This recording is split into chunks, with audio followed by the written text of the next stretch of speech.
नमस्कार. आजचा इंटरव्ह्यू आपण ज्या व्यक्तीचा घेतोय ऍक्च्युली तेच व्यक्ती खूपदा खूप मुलांचे त्यांनी इंटरव्ह्यू घेतलेला आहे. सारथी एज्युकेशनल जी विक्टर ऑफ सारथी आपण सिरीज चालवतो त्या सिरीजमध्ये ते इंटरव्ह्यू घेत असतात आणि आज आपल्याला आपलं सौभाग्य मानलं पाहिजे आपण त्यांचा इंटरव्ह्यू घेतोय. औचित्य असं की सरांचा वाढदिवस आहे आणि त्या वाढदिवसानिमित्त आपण सरांचा इंटरव्ह्यू घेत आहे. एक घरातला लाडका मुलगा जो की आपल्या आई वडिलांपासून दूर राहिला. पडतीच्या काळामध्ये त्यांनी खूप सारे कष्ट केले. त्यांच्या वडिलांचाही त्यांनी खूप सारा स्ट्रगल पाहिलेला आहे. स्वतः शेतीत राबून त्यांनी शेती केलेली आहे. तो एक प्रवास आणि हजारो बँकर्स घडवण्यामध्ये त्यांनी दिलेलं योगदान. तर अशा व्यक्तीला आज आपण भेटणार आहोत. त्या व्यक्तीबद्दल सांगायचं झालं तर त्या व्यक्तीचा एक मुलांमध्ये वेगळा ऑरा आहे, एक वेगळी पॉझिटिव्हिटी आहे. जर आपण कुठलंही प्रॉब्लेम स्टेटमेंट त्या सरांपाशी किंवा त्या व्यक्तीपाशी जर घेऊन गेलो आपण तर आपल्याला एक कॉन्क्रीट सोल्युशन भेटतं. ठीक आहे. तर असेच व्यक्तीच म्हणजेच आपले लाडके राहुल मिसळ सर आज आपल्यासोबत पॉडकास्टमध्ये अवेलेबल आहे. तर सर प्रथमतः तुमचं पॉडकास्टमध्ये हार्दिक स्वागत. आणि तुम्हाला जसं की मी सांगितलं सरांचा आज वाढदिवस सुद्धा आहे तर वाढदिवसानिमित्त खूप खूप शुभेच्छा. थँक्यू थँक्यू सरांबद्दल जर बोलायचं झालं तर कुठलीही गोष्ट आपण करत असताना एक बेस ठेवतो. तर बेस म्हणजेच काय असतं की त्यांचा असलेला पास्ट, त्यांनी बघितलेला स्ट्रगल. सर तर पॉडकास्टला सुरू करत असताना ऑडियन्सलाही ऐकायला आवडेल आणि आम्हाला ऐकायला आवडेल की तुमचा जो अर्ली लाईफ होता किंवा जे चाइल्डहुड आपण बालपण म्हणू तुम्ही कसं घालवलं त्याबद्दल थोडंसं आम्हाला सांगा. ॲक्च्युली बालपणाबद्दल जर सांगायचं झालं तर जसं तुम्ही सांगितलं की घरातला लाडका मुलगा, त्याच्या मागचं रिझन असं होतं की माझे आजोबा आणि मला अजून 4 आजोबा, अशा आमच्याकडून 5 आजोबांचा पूर्ण व्यवसाय हे कुटुंब. त्यांच्यामध्ये सगळ्यात मोठे माझे आजोबा, त्यानंतर मग पुढच्या पिढीमध्ये माझे वडील सगळ्यात मोठे आणि त्याच्या पुढच्या पिढीमध्ये सगळ्यात मोठा मी. त्यामुळे घरातला एक सगळ्यात लहान मुलगा त्यावेळेसचा. त्यामुळे सगळ्या काकांचा पूर्ण लक्ष मायावर. म्हणजे एक तो लाडका मुलगा, लहान बाळ म्हणून माझं तर संगोपन झालं इनिशियल स्टेजला. आणि मग त्यानंतर वडील आमचे खूप विजनरीच म्हणेल मी पहिल्यापासून. कारण की वडील गाव सोडून बाहेर राहायचे, आई गावात असायची म्हणजे खेडेगावामध्ये. पण तेव्हा वडिलांनी ठरवलं की आपल्या मुलाला बाहेर शिकायला पाठवायचं. आता बाहेर शिकायला पाठवायचं म्हणजे आई तर गावाकडे राहायची, मग मला संभाजीनगरला मामा मामीकडे पाठवलं. म्हणजे त्या काळात संभाजीनगरला एखादा मुलगा शिकायला पाठवणं म्हणजे मी म्हणजे खूपच वेगळं विजन असेल वडिलांकडे, आई वडिलांचं एक. आणि त्यांनी एक मनावर दगड पण ठेवलं होतं. कारण आता असं होतं की आपल्याला आपल्या मुलांना सोडणं म्हणजे फार डिफिकल्ट जातं. बरोबर. तर त्यांनी मला संभाजीनगरला मामा मामीकडे पाठवलं. 1 महिनाभर थांबलो असेल मी. त्यानंतर मला संभाजीनगरला ऍक्च्युली करमलं नाही. मग मी परत जालन्याला गेलो. जालन्यात एक वेगळे काका होते माझे 3 नंबरचे.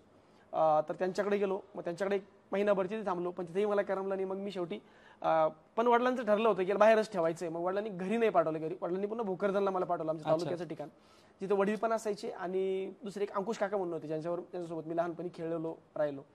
मग त्यांच्यासोबत एक चांगलं बॉन्डिंग होतं. मग अंकुश काकांसोबत मी तिथे राहायचो. आम्ही एक रूम करून राहिली लहानपणी. म्हणजे माझं पहिलीपासून मी जेव्हा राहायचो त्यावेळेस तो खूप वेगळा काळ होता की लोकांना असं एकदम वेगळं वाटायचं की एवढा छोटासा मुलगा आहे आणि आई वडिलांना सोडून राहतो. तर प्राथमिक शिक्षण असं झालं. पण पुन्हा मी ते सांगेल की या सगळ्या जरी गोष्टी असल्या तरी घरात एक लाडकाच होतो मी पहिल्यापासून. आणि मग ऑलमोस्ट माझं 1ली पासून 5वी 4थी पर्यंत शिक्षण जिल्हा परिषद प्राथमिक शाळेत झालं. त्यानंतर मी न्यू हायस्कूलला आलो. न्यू हायस्कूल आल्यानंतर मग तिथे सुरुवातीच्या काळामध्ये असं होतं की लाड जरी झाले असले तरी शिक्षणाबद्दल घरचं वातावरण चांगलं होतं. म्हणजे शिकलं पाहिजे, व्यवस्थित पाहिजे. त्यामुळं शाळेत पण मी पहिल्यापासून हुशार होतो. आता लहानपणी सगळे हुशार असतात ऑब्व्हियसली, पण स्टील होतो. त्यानंतर मग मी 5वीला गेल्यानंतर मग दुसऱ्या शाळेमध्ये शिफ्ट झालो न्यू हायस्कूलला. 7वी 8वी पर्यंतचा काळ एकदम चांगला होता. आणि मग त्यानंतर थोडेसे मी म्हणेल की जे आपण एक्सपेक्ट करत नाही अचानक लाईफमध्ये काही चेंजेस येतात तसं बॅड पॅच मग तिथपासून चालू झाला. तर अशा पद्धतीने माझं अर्ली एज्युकेशन होतं, अर्ली लाईफमध्ये अशा पद्धतीने होतं. सर जसं की तुम्ही सांगितलं की जे बॅड पॅचेस होते, सो थोडंसं ऑडियन्सलाही जाणून घ्यायला आवडेल, आम्हालाही आवडेल की जे बॅड पॅचेस किंवा आपण त्याला स्ट्रगल बोलतो कसा होता काळ तुमचा. नाही ऍक्च्युली स्ट्रगल माझं नव्हतं. असं होतं की आमचे मी जसं सांगितलं की 4-5 आजोबांचा हा कुटुंब. तर त्यात वडील बिअर बार बघायचे आमचे त्यावेळेस. म्हणजे बार सांभाळायचे पूर्ण. मधल्या काळात वडिलांना असं वाटलं की नको आता बारमधून आपलं बाहेर पडायचं. मग वडिलांनी स्वतःचं कृषी सेवा केंद्र चालू केलं. राहुल कृषी सेवा केंद्राचं नाव होतं. आणि स्वतःचा एक गाळा पण मार्केटमध्ये घेतला होता. 7th असेल मी, 7वी 8वीच्या काळात होता. पण असं होतं ना की वडिलांना त्यातलं जास्त एक्सपिरियन्स नव्हता. म्हणजे वडील बार सांभाळायचे आणि अचानक कृषी सेवा केंद्रामध्ये आले. त्यावेळेस ते उधारी वगैरे हा फार ट्रेंड चालायचा. आणि मग त्या काळात असं झालं की वडिलांनी खूप उधार पण वाटलं आणि थोडंसं गाळा घेण्यासाठी म्हणा किंवा दुकान चालू करण्यासाठी थोडंफार कर्जही घेतलं होतं. तर या दोन्ही गोष्टी ॲट अ टाइम आल्या सायमल्टेनियसली. आणि मग वडिलांना थोडंसं आर्थिक नुकसान झालं त्या बाबतीत. आणि थोडंसं मग आर्थिक विवंचनेत आम्ही सापडलो. पण त्या काळात मी फार लहान होतो ना, थोडंसं बालमनावर परिणामच झाला की अरे यार, मग आपण एवढं लाडात वाढलोय आणि अचानक आता या सगळ्या गोष्टी एकदम बदलून गेल्या. तर तो एक बॅड पॅच मी असं म्हणेल की तो एक. आणि मग त्यानंतर असं झालं की माझी 8वी 9वी 10वी त्या दरम्यान झाली. 10वी नंतर मग मलाही बाहेर शिक्षणाला जायचं होतं. त्याही अशाही काळात वडिलांनी मला पुन्हा संभाजीनगरला ठेवण्याची तयारी ठेवली होती. त्या काळाचा औरंगाबाद काढला आणि मी जालन्याला JES कॉलेजला 11वी 12वी ऍडमिशन घेतलं. 11-12 झालं बऱ्यापैकी. पण त्या काळात पुन्हा एक असं झालं की बहिणीचं लग्न आलं.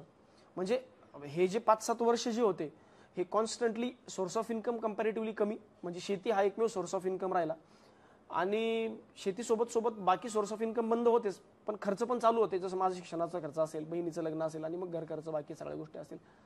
तर अशा पद्धतीचा हा एक थोडासा खराब जो काळ आहे त्या टाइममध्ये गेला. असं. ठीक आहे सर. जसं की 11वी 12वी नंतर एक मुलांच्या यंग मुलांच्या जीवनातला एक चांगला पॅच असतो तो म्हणजे कॉलेज लाईफ. हो. सो तुमच्या थोडंसं कॉलेज लाईफ बद्दल पण थोडंसं एक्सप्लोर करायला आवडेल आम्हाला. हा वेल, आता ग्रॅज्युएशन जेव्हा मी स्टार्ट केलं म्हणजे 11-12 नंतरची गोष्ट सांगतो. 11-12 नंतर मला ॲक्च्युली त्यावेळेस इंजिनिअरिंग वगैरे असं फ्रँकली स्पीकिंग माझं काही स्वप्न नव्हतं की मला इंजिनिअरिंगच करायचं किंवा मेडिकलला जायचं. 11-12ला JES कॉलेजला होतो. मग त्यानंतर वाटलं की आता त्यावेळेस एक ट्रेंड होता DED करण्याचा. मग खूप विद्यार्थ्यांनी DEDसाठी ट्राय केलं. माझं DEDही स्वप्न होतं. मी म्हणलं की ठीक आहे यार, आपण ग्रॅज्युएशन करणार आहे कशातून तरी. समोर कशातून होईल अजून तेवढं क्लिअर नव्हतं, क्लिअरिटी नव्हती. मग असं झालं की 11-12 नंतर आम्ही DEDलाही चौकशी केली तर ऑफकोर्स डोनेशन खूप जास्त होतं. इनफॅक्ट D फार्मसीचा विचार केला होता. काकांचं म्हणणं होतं D फार्मसी करावं. 8-9-10 नंतर मी ज्या काकांसोबत राहायचो, आम्ही त्यांना अण्णा म्हणतो, दिलीपांना, जे आता लेक्चर आहेत, त्यांच्यासोबत राहिलो मी. त्यांची इच्छा होती की D फार्मसी कर बाबा, चांगलं स्कोप आहे D फार्मसीला. पण मग असं होतं की आम्ही पुन्हा इथं संभाजीनगरला आलो. मौलाना आझाद नावाचं एक कॉलेज आहे, तिथे चौकशी केली तर फीस थोडी जास्त होती. 45,000 ते 50,000 रुपयाचं डोनेशन होतं. परिस्थिती मी वडिलांना सांगू पण शकत नव्हतो की आपण तसं भरूयात, कारण मी म्हटलं की मागच्या काळ असा होता, नव्हतं भरू शकत त्या काळात. मग विचार केला की काहीतरी वेगळं ॲडमिशन घ्यावं. मग BCAचा ट्रेंड चालला होता, BCS कम्प्युटर सायन्स. मग तिथं विचार केला की BCA करूया. पण एक कोरे सर म्हणून आहेत मोरेश्वर कॉलेजला, जे माझ्या आई वडिलांसारखे आहेत. म्हणजे त्यांनी मला फार सांभाळलं त्या दरम्यान आणि मलाही ते मुलगाच मानतात. तर त्यांनी मला सांगितलं की बरं राहुल, काही वर्षानंतर ना कम्प्युटरला खूप जास्त महत्त्व नसेल, म्हणजे कम्प्युटरच्या दुकानं होतील लिटरली. तर मला असं वाटतं की तू BSc घे आणि फिजिक्स, केमिस्ट्री आणि मॅथमॅटिक्स असे कोर सब्जेक्ट ठेव, सो दॅट तुला उद्या भविष्यात MSc जरी करायचं काम पडलं, तुझं फ्युचर चांगलं राहील. मग मी काकांचं ऐकून BSc ॲडमिशन घेतलं. मग कॉलेज खूप असं रेग्युलर होत नव्हतं. भोकरदनसारख्या ठिकाणी रेग्युलर कॉलेज होत नव्हतं. कॉलेजलाही जायचो, काकांजवळच राहायचो, त्यामुळे खर्चही नव्हता. पण तो एक थोडासा मग असं होतं की तो बॅड पॅच सुरूच होता. मग त्या दरम्यान आमच्याकडे सुरुवातीला 2 माणसं असायची शेतात कामाला आणि सोबत 4 जनावर, म्हणजे 4 बैल आणि मग जनावर वेगळे, म्हणजे मोठी शेती होती. पण मग तो टाईम खराब आला. मग माणसंही गेले, म्हणजे त्यांना अफोर्ड करू शकत नव्हतं देणं. मग शेतात एकच माणूस असायचा. मग मी स्वतः शेतात काम केलं. म्हणजे कोणी तुम्हाला लिटरली बिलीव्ह नाही वाटणार, पण आमच्या गावच्या लोकांनाही वाटायचं नाही की अरे हा तर, म्हणजे मला अर्धा गाव तर अजूनही ओळखत नाही. मी खूप वर्ष मला ओळखत नव्हतं की मुलं 2 आहेत, पण एक मुलगा कुठे असतो माहीत नाही. तर त्यांनाही वाटायचं की अरे हा तो मुलगा पहिले शाळेत राहायचा, बाहेर राहिलेला, अचानक शेती येऊन करतोय. पण परिस्थिती अशी होती ना की मी त्या परिस्थितीसोबत रडलो नाही. म्हणजे लिटरली आमच्या वडिलांकडून ती गोष्ट शिकवली. आमचे आजोबा होते, आता आजोबा नाही आहेत, पण आजोबांनी एक गोष्ट खूप, आपण मेहनत करायला पाहिजे, बरोबर, आपण परिस्थितीसोबत झगडायला पाहिजे. आपण परिस्थितीला सोडून नाही द्यायचं की हा चला ठीक आहे, मग परिस्थिती खराब आहे मग वाट नाही बघायची, आपण झगडायचं, काय प्रॉब्लेम नाही. आज 9 दिवस येतात, चांगले दिवस येतात. तर ती गोष्ट आम्ही खूप शिकलो की आपण आपले काम प्रामाणिकपणे केलं पाहिजे. आजोबांकडून ते शिकलो. तर मग शेतीत पण काही दिवस काम केलं. असं नाही की मी कॉन्स्टंटली काम करायचो, पण मग सीझनली मी भोकरदनला असायचो. त्यामुळं कॉलेज लाईफ असं एन्जॉय म्हणून केलं नाही, पण असंही नाही की एन्जॉय राहिला आहे काही, म्हणजे आयुष्यात कसं रिग्रेट नाही राहिले. तर चांगले मित्र होते, फॅमिली होती, कॉलेजलाही बरेच नातेवाईक होते. त्यामुळं कॉलेज लाईफ सो गेलं. पण त्या काळात एक मग हळूहळू त्या काळामध्ये एक गोष्ट शिकलो की हां चला ठीक आहे, परिस्थिती सुधारते.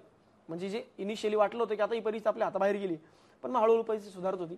मग ते अशा पद्धतीने कॉलेज लाईफ गेलं बऱ्यापैकी. म्हणजे आपण याला असंही घेऊ शकतो की परिस्थिती म्हणून किंवा तुमची जी काही सिच्युएशन असेल ती जस्ट बिकॉज तुम्ही सिंपती म्हणून किंवा भांडवल म्हणून नाही वापरली पाहिजे. चांगले दिवस येतीलही, चांगले दिवस जातील, टाइम मागवण्यासाठी थांबलेला नाही. बरोबर, ठीक आहे सर. मग जसं की ग्रॅज्युएशन झालं, जनरली मुलं दुविधा मनस्थितीमध्ये असतात की यार मी सपोज इंजिनिअरिंग केली तर 4 वर्षाची डिग्री असती, मी BSc केली तर 3 वर्ष.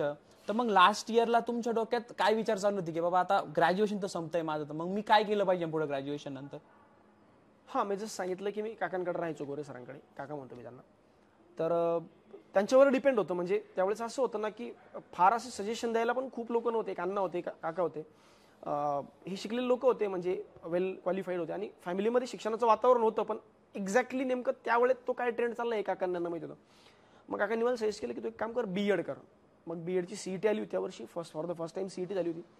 आणि त्या वर्षी पहिल्यांदाच असं झालं की तुम्ही ग्रॅज्युएशन केल्यानंतर पहिल्यांदाच गॅप न घेता बीएड करू शकायचं. मग मी सीईटी दिली, पास झालो, आणि गव्हर्नमेंट कॉलेजला नंबर लागला माझा लातूरला, आणि मग बीएडला ॲडमिशन घेतलं. आणि ह्या पण गोष्टी ॲक्च्युली खूप हे होत्या, खूप टिपिकल होत्या की हा बीएससी नंतर बीएड करणे. बरोबर. पण मग बीएड करून घेतलं. काका म्हणतायत, काकांनी काहीतरी चांगलं सजेस्ट केलं असेल म्हणून बीएड पण करून घेतलं. आणि मग बीएड झाल्यानंतर मग परत जेव्हा मी वापस आलो तर आमच्या नातेवाईकांचंच कॉलेज होतं, शाळा होती सॉरी, नेमकी सुरुवात होती. मग तिथे जॉईन केलं. 4-5 महिने मी शाळेवर काम केलं ॲज अ टीचर म्हणून. पण मला असं लिटरली माझं मन तिथं लागत नव्हतं. म्हणजे जालन्याजवळ एक गाव आहे नेर नावाचं, ती त्यांची संस्था आहे सध्या पण. तर माझं तिथं काही मन नाही लागलं. मी पुन्हा वापस आलो घरी. मी वडिलांना म्हणलं की म्हणजे ॲक्च्युअली तोही पद्धत अशी होती की शाळेवर मग मे बी काही पैसे द्यावं लागू शकतात. मग आपण कुणासोबत तरी लग्न करायचं, मग तो हुंडा घ्यायचा, मग ते पैसे तिथे द्यायचे. तर हे माझ्या मनाला पटत नव्हतं. पण स्टील आता ठीक आहे, आपल्याला काहीतरी स्टेबिलिटी पाहिजे, नोकरी पाहिजे, म्हणून ते केलं. पण नंतर मला वाटलं की नाही, आपण हे नाही करायला पाहिजे. आपण वापस आलो. पुन्हा वापस आल्यानंतर मग मी एमएससीला ॲडमिशन घेतलं, एमएससी मॅथ्सला, की चला ठीक आहे आपण हायर एज्युकेशन पण चालू ठेवूया. पुन्हा असं झालं की त्यांची दुसरी एक संस्था चालू झाली तळणीला बाजूला.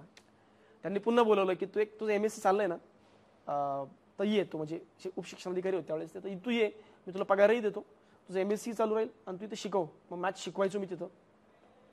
ऑलमोस्ट तिथं मी 1 वर्ष काढलं मग लिटरली तळणीला. आणि पुन्हा तिथं मला वाटलं की नाही यार, याच्यासाठी आपण ॲक्च्युली बनलेलोच नाही. आणि मग मी पुन्हा ते बंद केलं. तिथे एक माझे मित्र आहेत लोढे सर, त्यांनी मला सांगितलं की सर तुम्ही जा, काय प्रॉब्लेम नाही, मला असं वाटतं की तुमच्यात वेगळं पोटेन्शियल तुम्ही केलं पाहिजे. आणि मग मी संभाजीनगर गाठलं डायरेक्टली. मी वडिलांना सांगितलं की आता मला जायचंच संभाजीनगरला. त्यावेळेस परिस्थिती थोडी सुधारली होती, म्हणजे घरची, म्हणजे असं नव्हतं की आम्ही फारच गरीब होतो अशातलं काही भागणी, पण मधल्या काळात थोडीशी परिस्थिती या डाऊनफॉलमुळे झाली होती. मग इथं आल्यानंतर मग एक नवीन आयाम भेटला आयुष्याला, आणि मला असं वाटतं की तो एक डिसिजन मला चांगला होता की मी इथपर्यंत आलो. अच्छा, जसं की तुम्ही आता टीचर आहात, बँकिंग एक तुमचं सेपरेट सेगमेंट आहे, तर एक क्वेश्चन असाही उद्भवतो की हे सगळं करत असताना तुम्ही बँकिंगकडे नेमकं कसं वळालात? काय असं वळण आलं आयुष्यामध्ये की तुम्ही ठरवले की यार आता आपण बँकिंगकडे गेलं पाहिजे? ॲक्च्युली मी क्लासमध्ये पण सांगतो की मी लिटरली ॲक्सिडेंटल बँकर आहे. म्हणजे फ्रँकली स्पीकिंग त्यावेळेस बँकिंगचं अवेअरनेसच नव्हतं लिटरली. पण जसं मी सांगितलं की मी संभाजीनगर गाठलं, आणि 11-12ला मी जेव्हा JES कॉलेजला होतो, तो आपले ज्ञानदेव वराडे सर रिजनिंगवाले, हे मला सिनियर होते, 2 वर्ष सिनियर होते. मग तेव्हापासून मित्र आहेत आणि चांगले मित्र, म्हणजे नातेवाईक मित्र. मग त्यांनी ॲक्च्युली काय होतं की BSc माझ्याच कॉलेजला केलं, आणि मग त्यांनी MBA केलं. MBA नंतर त्यांनी HDFC जॉब जॉईन केला, आणि मग जॉब सोडून त्यांनी बँकिंग शिकवण्यासाठी इथं आले होते. तर आयलन नावाचा एक क्लास होता बँकिंग सेक्टरमधला, पायोनियर क्लास आयलन. अभिषेक गायके आहेत, अभिषेक गायके सर आहेत, त्यांनी आता बँकिंगला शिकवत नाहीत. आकाश जाधव सर आहेत, आणि ज्ञानदेव वराडे सर यांनी बँकिंगमध्ये त्यावेळेस सुरुवात केली होती. मग मी त्यानंतर वराडे सरांना भेटलो, बिंग फ्रेंड म्हणून, असं कॅज्युअल मीट होता. त्यांनी म्हटलं यार तू बघ ना, तुला काय करायचं आहे. मग MSc चाललं होतं, मी म्हटलं MSc करतोय, आणि मग काहीतरी यार पुढे अभ्यास करावा म्हणतो, MPSC वगैरे करावं. ते म्हटलं बँकिंगच्या पण परीक्षा असतात, देऊन बघ. मग आयलनची एक ब्रँच ॲक्च्युली सिडकोला चालायची. सिडकोला म्हणजे N11मध्ये, N11मध्ये ब्रँच चालायची. मग ते म्हटलं एक काम कर, तुझा अभ्यासही होईल, ती ब्रँच तू बघ, तुला थोडे पैसे भेटतील. मग मला आयडिया चांगली वाटली वराडे सरांची. मग मी ब्रँच जॉईन केली. मग मी ॲडमिनही मीच होतो, म्हणजे ॲडमिशन पण मीच करायचो, सगळे ब्रँच पण मीच उघडायचो. अच्छा, म्हणजे साफसफाई सोडून सगळं मीच करायचो लिटरली. अनडाऊट क्लिअरिंग फॅकल्टी पण मीच होतो. कारण असं होतं की मॅथ्स चालू असल्यामुळे मॅथ्सचा हा पार्ट थोडासा होता, आणि मी क्लास पण अटेंड कधी केलेच नाही. म्हणजे लिटरली असं होतं की तिथं क्लास चालू असताना मी कधी क्लास नाही केले. पण मला चांगलं आठवतं, मी हे सगळं चालू होतं जुलै 2011मध्ये मी आय गेस इथं आलो, जुलै ऑगस्टमध्ये. आणि त्यावेळेस IBPSची कॉमन एक्झाम आली. पहिल्यांदा IBPSने सगळ्या नॅशनलाइज बँकांसाठी कॉमन एक्झाम घेतली, आणि त्या एक्झामचा फॉर्म सगळ्यांनी भरला, म्हणून मी पण भरला की चला आता करायचंच आहे, आपण क्लासवर आहोत. आणि थोडा अभ्यास होता, इंग्लिश ठीकठाक होतं, मॅथ्सचा हँड होता, थोडं रिजनिंग शिकलो. जयंत मोकाशी सर त्यांनी मला थोडंसं रिजनिंग शिकवलं त्या काळात, आणि पास झालो. मग मला वाटलं की यार ये अपने टाइप का काम है, मतलब इसमें बन सकता है कुछ. मग झालं. मग ती पहिली परीक्षा पास झालो, IBPS क्लर्क आली ती परीक्षा पास झालो. मग मला वाटलं की आता होऊ शकतं कन्फर्म. मग मी थोडंसं आणखी स्वतःला पुश केलं आणि 2012 मध्ये माझे SBI मध्ये SBH होती त्यावेळेस, ऍक्च्युली स्टेट बँक ऑफ हैदराबादची आता मर्ज झाली. मग तिथं सिलेक्शन झालं पहिल्यांदा आणि मग वाटलं की आता चला आता होऊ शकतं, म्हणजे झालंय बऱ्यापैकी. आता मग तो एक कॉन्फिडन्स आला की हा असा एक प्रवास होता बँकिंगकडे येण्याचा, ज्याचं मी ऑलमोस्ट सगळं क्रेडिट वराडे सरांना दिली, ज्ञानदेव सरांना, लहानपणाचा मित्रच आहे माझा, तर त्यांनाही क्रेडिट जातं. आणि बाकी पुढे मग पुढचा प्रवास आता चाललाच आहे. अच्छा, म्हणजे ज्ञानदेव वराडे सर तुमचे फ्रेंड कम मेंटॉर टाइप्स म्हणू शकतो आपण, की ज्यांनी तुम्हाला बऱ्यापैकी या पाथवर येण्यासाठी त्यांचाही मोलाचा वाटा आहे. सजेशन त्यांनी मला दिलं आणि मी पण त्यांच्यावर ब्लाइंडली विश्वास ठेवून हा सर तू सांगतोय ना मग केलंच पाहिजे. अच्छा, मग एक क्वेश्चन परत असाही उद्भवतो की आता तुम्ही टीचिंग करताय, आता तुम्ही एक टीचिंग सेगमेंट निवडले आणि तुम्ही जसं सांगितलं की तुमच्या एक्झाम्सही क्रॅक झाल्या होत्या की मग तुम्ही जॉईन सुद्धा केलं होतं. तर मग जॉईन केलं त्याच्यानंतर आता टीचिंग करतात म्हणजे तुम्ही दोन्ही तर कामं सायमल्टेनियसली नाही करू शकणार कारण ह्युमन आहात तुम्ही. तर मग ऑब्व्हियसली तुम्ही तो जॉब सोडला.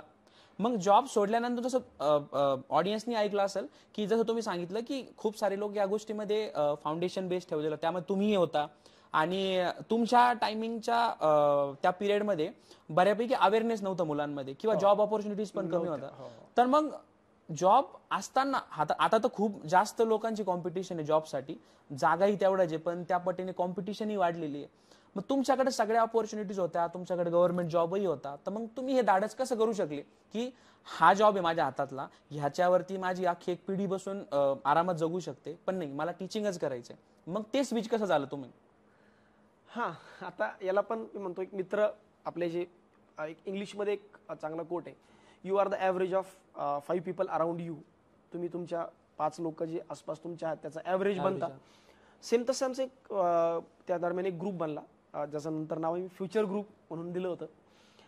त्या ग्रुपमध्ये अभिषेक गायके सर असतील, आकाश जाधव सर असतील, ज्ञानदेव वराडे सर असतील, यशवंत चव्हाण सर आहेत ज्यांचा आता 11वी-12वीचा क्लास, यशवंत चव्हाण, प्रवीण महाजन सर, बरोबर, सुमित चामणीकर सर आहेत ते वेगळा क्लास चालवतात, हरीश आहे, प्रदीप वराडे सर आहेत आपल्या. तर आमचं एक 10-12 मित्रांचा एक चांगला ग्रुप होता. जयंत मोकश असेल, किरण माळे असेल, RBI मध्ये आहे सध्या किरण माळे सर. तर आमचा एक मित्रांचा ग्रुप बनला आणि त्या ग्रुपमध्ये आता हा तुम्ही असं ट्रेंड होता की जॉब सोडून द्यायचा आणि काहीतरी नवीन करून बघायचं. आणि आय वॉज ॲट 24, त्यावेळेस 24 वर्षांचा होतो, 24 वर्षांचा. तर चला एक रिस्क घेऊन बघूया. हो बरोबर, जर झालं टीचिंगमध्ये आपलं करिअर तर ओके, नाही तर पुन्हा आपण एक्झाम देऊ आणि पुन्हा एक्झाम जॉईन करूया असं वडिलांना सांगितलं. तर वडिलांनाही वाटलं की चला ठीक आहे यार, तुला वाटतंय का तू करू शकतोस. वडिलांची ती गोष्ट खूप चांगली होती की तुला वाटतं तू करू शकतो, तू बिंदास कर, माझा तुला पूर्ण पाठिंबा आहे. त्यांनी मला लिटरली कधी कुठं आयुष्यात कधीच कुठं अपोज नाही केला. म्हणजे घरून तुम्हाला सपोर्ट होता, विरोध नव्हता कुठे. म्हणजे आता ऑफकोर्स जॉब सोडताना थोडंसं इमोशनल होतं वातावरण की अरे यार आपण एवढं बॅड पॅच बघितलंय, आपण मागचे 10 वर्ष आपले खूप खराब गेले, त्या मानाने आपण वेगळं डिझर्व करतो आणि खूप खराब गेले. तर अशा परिस्थितीमध्ये एक तो जॉब मिळाला तो सोडू नकोस असंही एक अँगल होता. पण मी म्हणलं ना की त्याला हे करून बायपास करून वडिलांनी माझ्यावर विश्वास ठेवला की नाही तू कर, काय प्रॉब्लेम नाही, माझा आहे तुला पाठिंबा. अंकुश काका होते, माझा एक काका आणखी प्रवीण नाना म्हणतो मी त्याला. तर तोही होता की या लोकांनी वडिलांना पण सांगितलं की जाऊ द्या, करू द्या, आम्हाला असं वाटतं तो करू शकतो, त्याच्यात आहे ते पोटेन्शियल. तर मग त्यांनी मला सपोर्ट केला आणि मग मी टीचिंगकडं याने शिफ्ट केला. आणि हे जसं या लोकांचं एक बॅकग्राऊंड होतं मित्रांचं, यांनी सोडले होते जॉब्स, तर मग ठीक आहे बाबा काही हरकत नाही, आपण पुन्हा अभ्यास करू शकतो. अच्छा, तो आताच्या सेगमेंट पर्यंत असं आपण बऱ्यापैकी सरांचा एक early life, childhood, young period, college life ते टीचिंग पर्यंतचा प्रवास जाणून घेतला. तर आता मुलांना हे बऱ्यापैकी माहिती आहे की राहुल सर बऱ्यापैकी टीचिंग सेगमेंटमध्ये एक रेप्युटेड नाव आहे. सारथी एज्युकेशन ज्याला आपण जाणवतो, हजारो बँकर्स त्यांनी आज घडवले. सारथी एज्युकेशनमध्ये प्रॉपर टीम आहे, टीम त्यांना कोऑर्डिनेट करते, ते बाकीच्या टीम सोबत कोऑर्डिनेट करून हा म्हणजे एका रात्रीच झालेली फेम नाही. बऱ्यापैकी सरांची स्ट्रगल आहे, बऱ्यापैकी बॅड पॅच जसं सरांनी सांगितलं तो पण आहे. पण मग एक क्वेश्चन अजून एक येतो की टीचिंग करत असताना तुम्हाला तुमच्या जीवनामध्ये काय काय अडथळे आले, की काय वाटतं तुम्हाला की टीचिंग काय सेगमेंट आहे, मुलांपर्यंत थोडंसं जायला पाहिजे की टीचिंग करताना काय काय अडथळे येतात? आपण म्हणतो ना की जे होतं ते चांगल्यासाठीच होतं नेहमी. तर अशा काही गोष्टी माझ्या लाईफमध्ये मी बिलीव्ह करतो की हे चांगल्यासाठीच घडलं. जसं मी जेव्हा जॉब सोडला तेव्हा नेमकी एक संस्थेची स्थापना झाली होती, संकल्प एज्युकेशनची. आणि स्थापना झाल्यानंतर इमिडिएटली मी जॉब सोडून संकल्प जॉईन केलं. आता त्या टायमिंगमध्ये असं झालं ना की इनिशियली की तिथं गरज नव्हती. संभाजीनगर औरंगाबादला एक ब्रँच होती, तिथं गरज नव्हती नवीन फॅकल्टीची आणि मला शिकवायचं होतं, ऑफकोर्स मॅथ्स शिकवायचं होतं. तर मग आम्ही विचार केला काही करता येईल. तर मग आमचं कन्क्लुजन निघालं सगळ्या मित्रांचं की आपण परभणीला एक ब्रँच चालू करू. मग परभणीला ब्रँच चालू केली. आता परभणीला ब्रँच चालू केल्यानंतर माझं ऑलरेडी ॲडमिनमधलं एक्सपर्टीज होतं, मॅनेजमेंटमधलं एक्सपर्टीज होतं. मग तिथंही बऱ्यापैकी ॲडमिन एक ठेवला होता, पण बाकी मी सेमिनार्स घेण्याचं काम मी करायचो, मॅथ्स मी तिथं शिकवायचो, मार्केटिंग मी करायचो. तर तो एक वर्षभर मी जो परभणीचा काळ अनुभवला ना, तिथून मला खूप गोष्टी शिकायला मिळाल्या की एक इन्स्टिट्यूट कसं चालू होत असतं, पार टाचन घेण्यापासून तर लिटरली इन्स्टिट्यूट बंद करण्यापर्यंत पूर्ण अनुभव मला तिथं आला. मग तो एक वर्षाचा अनुभवाने मला खूप शिकवलं. आणि मग बाय द टाईम असं झालं की तिथं एक जॉब सोडून गेलेला व्यक्ती तो तिथे सस्टेन होऊ शकत नव्हता, तिथं तेवढं पोटेन्शियल नव्हतं, पहिला मुद्दा. दुसरा मुद्दा, इथं औरंगाबादला मग जास्त गरज पडायला लागली एका फॅकल्टीची. मग आम्ही इकडे येण्याचा निर्णय घेतला. तर हा इनिशियल फेज होता. मग तिथे एक थोडीशी अडचणी ज्या काळात यायला पाहिजे होते, जर मी संभाजीनगरला असतो तर मे बी मला जास्त अडचणी आल्या असत्या, पण तिथं कमी आल्या. औरंगाबादला आल्यानंतर जेव्हा मी मॅथ्स शिकवणं चालू केलं तर मी मॅथ्स शिकवायचो आणि अकाचा दुसरा तिथे पण मॅथ्स शिकवायचे. तर कंपॅरिझन व्हायचं इनिशियल स्टेजला. पण मी म्हणलं की याचं पूर्ण क्रेडिट मुलांना जातं, स्टुडंट्सला जातं. मी नेहमी सांगतो की स्टुडंट्सने त्यावेळेस मला चांगलं समजून घेतलं. हां, एक गोष्ट आहे की मी नेमक्या रिसेंटली एक्झाम क्वालिफाय होऊन आलो होतो आणि यंग एज होतो, 25-26 वर्ष वय होतं त्यावेळेस, 25 वर्ष यंग एज असल्यामुळं मुलांना मी त्यांच्यातला वाटायचो. त्यावेळेस ॲव्हरेज मुलांचं वय पण 22-23-24 वर्ष असायचं. मग त्यांच्यातला वाटायचं. तर मी एक्झाम क्वालिफाय झाले असल्यामुळं मुलं मला भेटायची लिटरली पर्सनली. आणि पर्सनल काउन्सिलिंग ही कन्सेप्ट ॲक्च्युली त्यावेळेस आली. मग त्यापूर्वी कोणी पर्सनल काउन्सिलिंग घेतही नव्हतं. मग पर्सनल काउन्सिलिंग ही कन्सेप्ट मी बऱ्यापैकी त्यावेळेस डेव्हलप केली. मुलं यायचे, भेटायचे आणि मग त्याच्यातून एक पर्सनल कनेक्ट मुलांचा तयार झाला. आणि मग ज्या क्लासरूममध्ये काही गोष्टी ज्या मला प्रॉपरली इलॅबोरेट करता येत नव्हते, मी पर्सनल काउन्सिलिंगच्या माध्यमातून करायचो. डाऊट क्लिअरिंगला म्हणजे लिटरली मी तेव्हा सकाळी 7 वाजता क्लासला यायचो, मला चांगलं आठवतं, रात्री 10 पर्यंत मी क्लासलाच बसलेला असायचो. दुपारचं आणि संध्याकाळचं जेवण पण मी क्लासवरच करून द्यायचो, कारण मी एकटाच राहायचो, छोटा भाऊ आणि मीच राहायचो फक्त त्यावेळेस त्या दरम्यान. आणि स्टडी असल्यामुळे काय प्रॉब्लेम नाही, रात्री 10ला जाऊन झोपायचं फक्त, सकाळी पुन्हा 7ला क्लासला यायचं. तर या काळात थोड्याशा अडचणी शिकवण्यामध्ये आल्यात नाही असं नाही, ऑफकोर्स, कारण मी एक्सपिरियन्स नव्हता. नॉलेज जरी असलं तर एक्सपिरियन्सची कमतरता होती. पण त्या दरम्यान जो सांभाळून घेतलं ते खरं त्याचं क्रेडिट पूर्ण विद्यार्थ्यांना जाईल. आणि मी ही मेहनत घेतली नाही असं नाही, पण अल्टिमेटली हे all credit goes to my students also. Okay sir, जसं तुम्ही सांगितलं की ज्यावेळेस तुम्ही टीचर झालात तर 7 ते 10 म्हणजे बऱ्यापैकी 12-14 घंटे तुम्ही क्लासवरच काढायचे. इव्हन आजही आम्ही बघतो तुम्ही 7 ते 10 किंवा कुठूनही तुम्ही आले, सुट्टीज, सपोज तुमचं काही पर्सनल काम असेल, तुम्ही बाहेर गेले, बाहेरून आले, तरी तुमचा एक मेसेज पडतोच की will be available at main building Sarathi education for personal counselling. मुलंही हे म्हणतात की सर कितीही थकलेले असले तरी त्यांचा एक मेसेज पडतोच की पर्सनल काउन्सिलिंगसाठी अवेलेबल आहात. म्हणजे तिथून तुमचं ते डेडिकेशन दिसतंय सरांचं. ऑफकोर्स फक्त एक प्रश्न असा विचारायचा आहे की जसे तुम्ही पहिले बॅचलर होते, लाईक आता तुम्ही मॅरिड आहात, तुम्हाला 2 छोटेसे सरांना 2 मुलंही आहेत, तर मग तुमचं पर्सनल लाईफ आणि प्रोफेशनल लाईफ तुम्ही कसं बॅलन्स करतात, किंवा यालाच आपण असंही म्हणू शकतो की तुम्ही तुमच्या फॅमिलीला कसा वेळ देता? ॲक्च्युली आता याला थोडंसं बॅकग्राऊंड आहे. जसं 2015ला लग्न झालं माझं आणि त्यावेळेस जेव्हा सुरुवातीला लग्न झाल्यानंतर मी वाईफसोबत जेव्हा डिस्कशन झालं आमचं, तर मी तिला सांगितलं होतं की बघ, मला असं वाटतं की घरचं सगळं कामं तू बघावेत, बाहेरचे सगळं काम मी बघेल. कारण तिची पण जॉब करण्याची इच्छा होती, तिला पण वाटायचं, पोस्ट ग्रॅज्युएट झाली होती आणि जॉब मिळालाही असतं सहजासहजी. इव्हन बँकिंगचा अभ्यास केला असता तिथेही सिलेक्शन झालं असतं. पण आमचं असं ठरलं होतं की तू फॅमिली बघ, मी बाहेरचं बघतो पूर्ण. तर यू वोंट बिलीव्ह की मी मागच्या 8-9 वर्षामध्ये मी घरचा सिंगल टाईम किराणा पण नाही आणलेला. मी कधी आत्तापर्यंत भाजीपाला घरी येऊन नाही गेलो. मला कुठलीच गोष्ट घेऊन जायची गरज नाही पडली. माझा छोटा भाऊ आणि वाईफ हे 2 जणांचा मला जेवढा सपोर्ट आहे ना त्या काळापासून, की यांनी मला कधी असं जाणू नाही दिलं की हां तुमची पर्सनल लाईफ स्पॉईल होते तुमच्या प्रोफेशनल लाईफमुळे. मग तेव्हापासून जे बॉन्डिंग होतं ते या लोकांनी मला खूप समजून घेतलं. आणि मी नेहमी म्हणतो की बघ, तुझा एखाद्या वेळेस फोन उचलणं नाही झाला ना, तर मला माहिती आहे काय फार मोठं नुकसान होणार नाही. तू 10 मिनिटानंतर मी तुला कॉल बॅक करेल किंवा होईल काहीतरी, किंवा आपण बोलूया घरी आल्यानंतर. पण स्टुडंटचा कॉल उचलणं नाही झाला ना, तर मे बी असं होईल की एखादा फॉर्म भरतोय, काहीतरी चुकीचं भरला गेलं, काहीतरी होईल, तर त्याचं पूर्ण लाईफ स्पॉईल होऊ शकतं. तर मला असं वाटतं की आपला पहिला प्रेफरन्स हा स्टुडंट्सला असला पाहिजे. जोपर्यंत मला या फील्डमध्ये काम करायचं आहे तोपर्यंत माझा पहिला प्रेफरन्स हा स्टुडंट असेल आणि मग सेकंड प्रायोरिटी ही माझी फॅमिली. राहिल्यानंतर मुलांचा प्रश्न, तर मुलं आहेत, मुलगा आहे, त्याला थोडं जास्त कळतं आता, 6 वर्षांचा आहे, 5 वर्षांचा, 6 वर्ष झाला आहे, मुलगी छोटी अजून.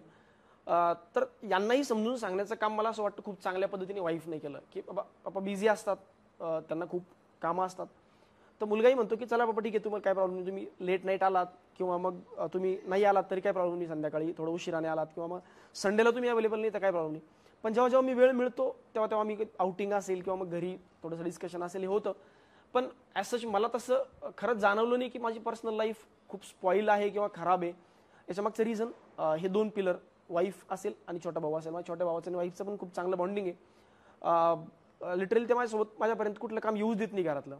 आणि वडिलांचा पण एक सपोर्ट आहे की वडिलांचंही माझं डिस्कशन नेहमी असतं की गावाकडचे सगळे नातेवाईक बितेवाईक तुम्ही सांभाळा, इकडचं काम मी सांभाळतो. कारण मी जर नातेवाईकांमध्ये पडलो तर मग इकडचं लाईफ पूर्ण स्पॉईल होऊन जाईल आणि इकडं माझ्या जास्त विद्यार्थ्यांना गरज आहे. त्यामुळं बऱ्यापैकी हे बॅलन्स झालं. आणि स्टुडंट्सला पण एक मी म्हणतो की असं होतं बरेचदा लिटरली की मी दिवसभर फोन नाही उचलत, पण मी संध्याकाळी कॉल बॅक केला ना, प्रत्येक विद्यार्थ्याला मी कॉल बॅक केला तो कॉल माझा उचलणार.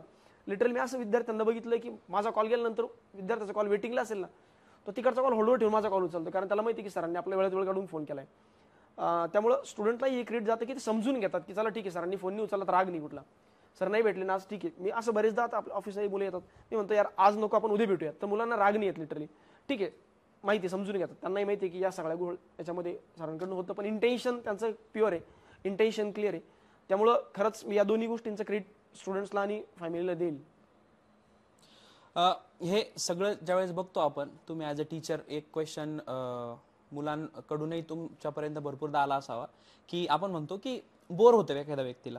फॉर एक्झाम्पल आपण रिलेट करू की एखादा ॲस्पिरंट, एखादा स्टुडंट आहे, 1-2 वर्षापासून तो तयारी करतोय, पण 1-2 वर्षानंतरून तयारी करत असताना जर रिझल्ट येत नाहीये तर कुठून तरी समाव घरच्यांकडून प्रेशर असतं किंवा वैयक्तिक आपली काही स्वप्न असतात, त्या प्रेशरमध्ये आपण इम्पेशंट होऊन जातो.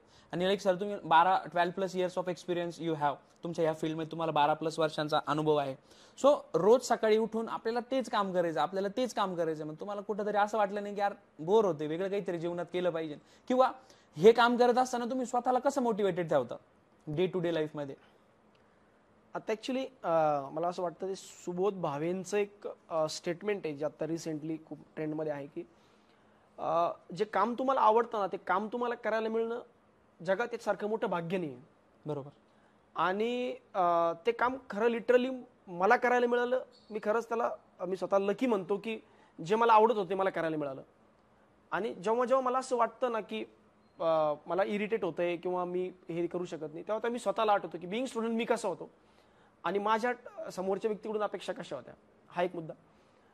एक तर काम करायला आवडतं या फील्डमध्ये आहे.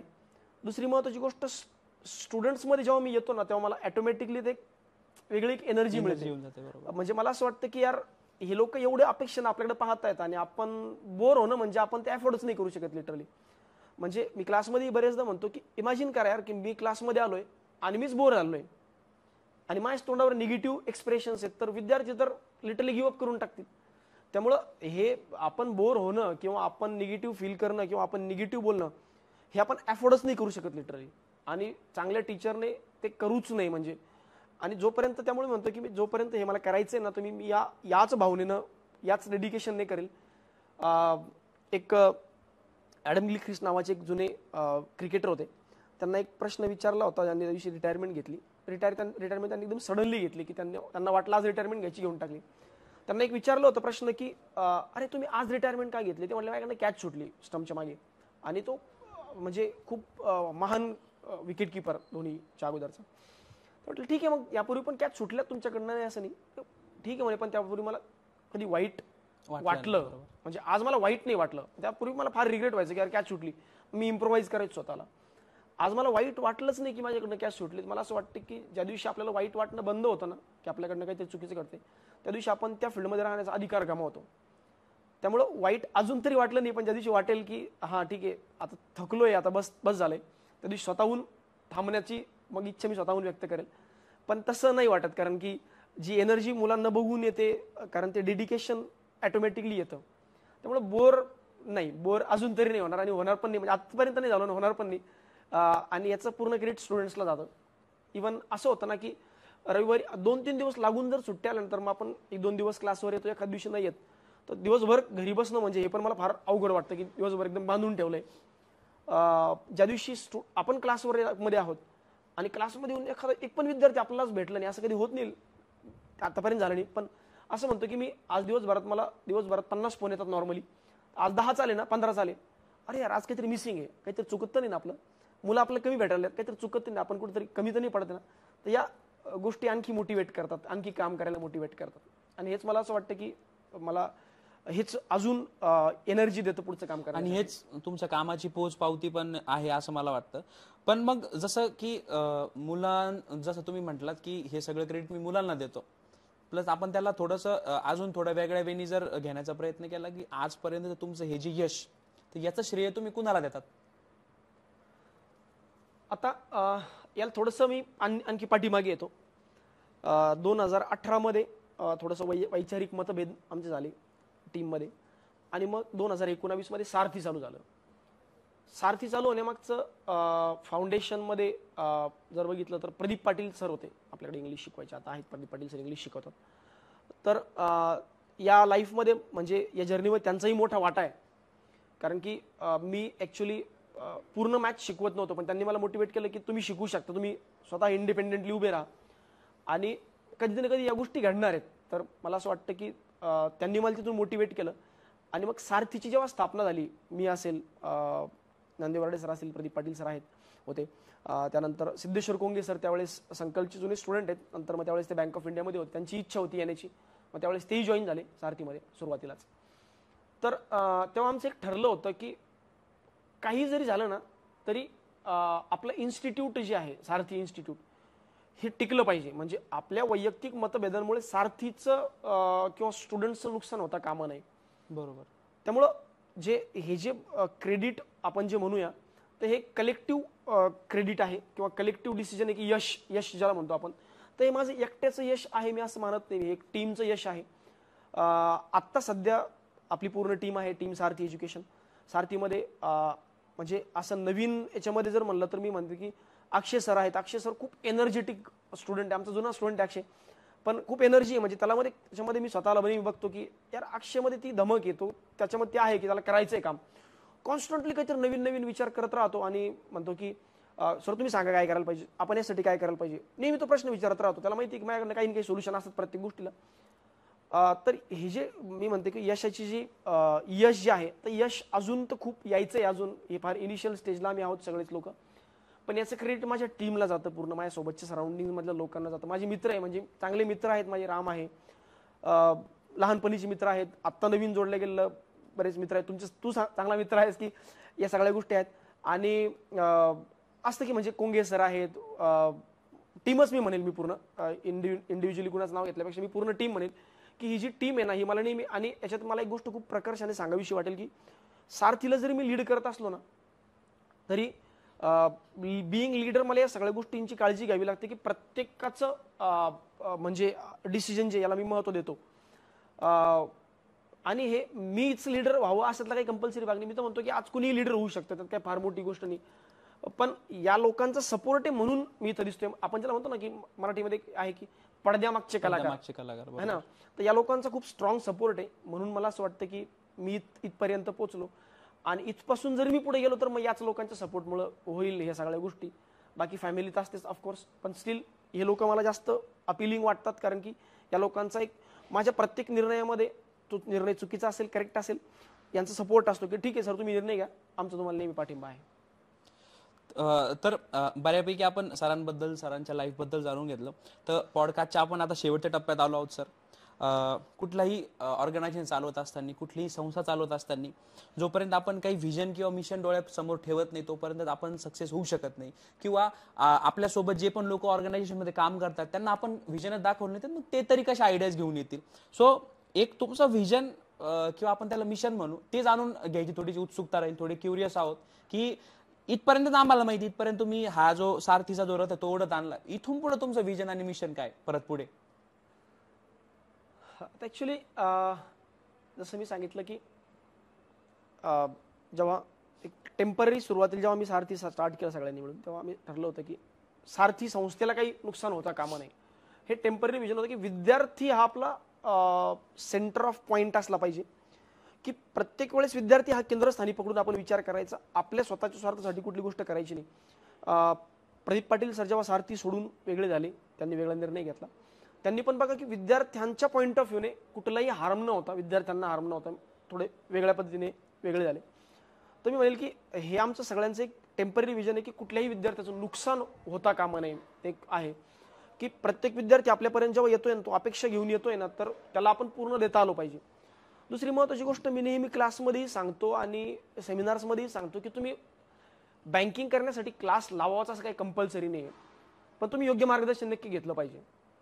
मग आम्ही योग्य मार्गदर्शनासाठी यूट्यूब असेल, टेलिग्राम असेल, या माध्यमातून प्रत्येकजण आम्ही प्रत्येकाच्या लाईफमध्ये काहीतरी कॉन्ट्रीब्यूट करू शकलो पाहिजे. हे आमचं एक टेम्पररी म्हणजे एक विजन आहे की हा आपण कुठल्या ना कुठल्या माध्यमातून, जरी तो सारथीचा विद्यार्थी नसेल, आता पर्सनल काउन्सिलिंग येत असताना खूप इतर क्लासचे विद्यार्थी आपल्यापर्यंत येतात, पण त्यांना मी कधी विचारत नाही भाऊ तू कुठल्या क्लासचा आहेस, तू कसं केलंस. मी फक्त विचारतो बॅच कंप्लीट झाली, कसा कसा अभ्यास करू त्यांना सांगतो. यूट्यूबवर आपण फ्री देतो. त्यानंतर अक्षय सरांची GA बॅचेसमध्ये आपण शेवट 7-8 दिवस फ्री लेक्चर्स ठेवतो. इंटरव्ह्यू आपले कम्प्लिटली फ्री असतात, कुठले चार्ज आपण इंटरव्ह्यू. तर हे एक आमचे उद्दिष्ट आहे की प्रत्येकाच्या लाईफमध्ये आपलं काही ना काही छोटं का होत नाही कॉन्ट्रीब्युशन असलं पाहिजे. हे एक टेम्पररी विजन आहे. एक मोठं विजन म्हणायचं झालं तर मी पुन्हा तेच सांगेल की आमचं एक कलेक्टिव्ह डिसिजन आहे पूर्ण टीमचं. वराडे सर असतील, कोंगे सर असतील, अक्षय असेल, प्रदीप वराडे सर असतील. तर आमचं एक म्हणणं आहे की आता आपण बँकिंगमध्ये एक चांगल्या लेवलला आहोत, चांगल्या पोझिशनला आहोत, इव्हन बेस्ट पोझिशनला आहोत महाराष्ट्रामध्ये तरी. तर आता विद्यार्थ्यांना आपल्या हळूहळू आणखी थोडंसं ब्रॉड करायचं आहे. त्यांना स्टाफ सिलेक्शन कमिशनच्या एक्झाम्स असतील, रेल्वे रिक्रुटमेंटच्या एक्झाम्स असतील, यांच्यापर्यंत पोहोचवायचं आहे. आणि ते आमचं एक चांगलं मोठं विजन आहे की विद्यार्थ्यांनी बँकिंग सोबत इतर गोष्टींकडे पण लक्ष द्यावं, इतर गोष्टी पण बँकिंग सोबत कराव्यात. कारण सेंट्रल गव्हर्नमेंटमध्ये आजही आपला विद्यार्थी जात नाही लिटरली. SSC मधून खूप मोठ्या पोस्ट भरल्या आता, जसं SCC CGL मधून किंवा CHSL असेल, MTS असेल, याच्यातून सेंट्रल गव्हर्नमेंटसाठी रिक्रुटमेंट होतात. मग त्यात पार नार्कोटिक्स डिपार्टमेंट असेल, CAG असेल, CBI असेल, central bureau of investigation, enforcement directorate असेल, ED ज्याला आपण म्हणतो. तर यांच्यामध्ये भरपूर रिक्रुटमेंट होतात, रेल्वेमध्ये मोठे रिक्रुटमेंट होतात, पण लोक आपली जात नाही आहेत. तर आमची इच्छा आहे की मुलांनी तेही बघावं, तिकडेही स्वतःला एक्सप्लोर करावं. बँकिंग चाललंच आहे ऑफकोर्स, बँकिंगमध्ये चांगला आमचा हातखंडा आहे आणि बँकिंगमध्ये आमच्याकडे जो विद्यार्थी येतो मला नाही वाटत की आम्ही त्याला कधीच नाराज होऊ देऊ. आणि इनफॅक्ट कितीही विद्यार्थी आले तरी आम्ही आमचं पूर्ण असेल की आपण आपलं पर्सनल लाईफ इथं कॉम्प्रोमाइज करून इकडे येऊ आणि त्यांना शेवटच्या यशापर्यंत पोचवू 100%. तर हजारो विद्यार्थी आपले बँकिंगमध्ये होतात, पण आमचं विजन आहे की आणखी थोडंसं एक्सप्लोर विद्यार्थ्यांनी करावं आणि तिथपर्यंत त्यांना घेऊन जावं. हे एक डिसिजन, एक विजन आहे पूर्ण टीम सारथीचं. अच्छा, तर ह्या सगळ्या गोष्टीचं एक जर आपण कंक्लुजन काढायचं झालं तर तुम्हाला काय वाटतं, जे फ्रेशर्स येऊ इच्छितात या सेगमेंटमध्ये, कॉम्पिटिटिव्ह एक्झाम्समध्ये, किंवा जे ओल्ड स्टुडंट्सही आहे, तर त्यांना तुम्ही फायनल काय मेसेज द्याल तुमच्या अनुभवावरून?